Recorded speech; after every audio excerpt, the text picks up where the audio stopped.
प्राचीन काल में जब भगवान बुद्ध अपने शिष्यों के साथ एक छोटे से गांव में ठहरे हुए थे, तब एक व्यक्ति उनके पास आया। वह व्यक्ति बहुत क्रोधित और परेशान था। उसने बुद्ध से कहा, भगवान, मैं बहुत आहत हूं। मेरे जीवन में सब कुछ बर्बाद हो रहा है। मेरी पत्नी मुझे समझ नहीं पाती, मेरे बच्चे मेरी बात नहीं मानते और मेरे मित्र मुझसे दूर हो रहे हैं। हर कोई मुझे दोष देता है। मुझे क्या करना चाहिए? बुद्ध ने उसे शांतिपूर्वक देखा और कहा, चलो पहले बैठते हैं और फिर बात करते हैं। वह व्यक्ति बैठ गया, लेकिन उसका चेहरा अभी भी गुस्से से भरा हुआ था। बुद्ध ने एक मुस्कान के साथ उसे देखा और कहा, क्या तुमने कभी सोचा है कि इस धरती पर जो कुछ भी हो रहा है वह तुम्हारे ही कारण हो रहा है? उस व्यक्ति ने गुस्से से उत्तर दिया, भगवान, यह कैसे संभव है? मैंने किसी को चोट नहीं पहुंचाई।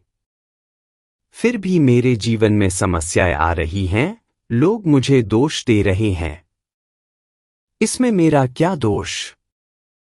बुद्ध ने फिर मुस्कुराते हुए कहा, क्या तुम कभी सुबह उठते ही सूरज को दोष देते हो कि वह क्यों उगता है? या हवा को दोष देते हो कि वह क्यों चलती है? क्या तुम बादलों को दोष देते हो कि वे क्यों बरसते हैं?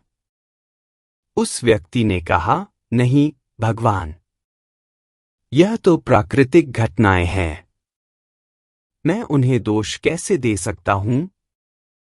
बुद्ध ने उत्तर दिया, ठीक वैसे ही तुम्हारे जीवन में जो कुछ भी हो रहा है वह भी तुम्हारी सोच, कर्म और दृष्टिकोण का परिणाम है। जिस तरह तुम प्राकृतिक घटनाओं को दोष नहीं देते, वैसे ही तुम्हें अपने जीवन की घटनाओं के लिए किसी को दोष देने की आवश्यकता नहीं है। यह तुम्हारी अपनी सोच और दृष्टिकोण का परिणाम है। व्यक्ति ने सोचते हुए पूछा, लेकिन भगवान, मैं क्या करूं? मैं कैसे अपने जीवन को सुधार सकता हूं?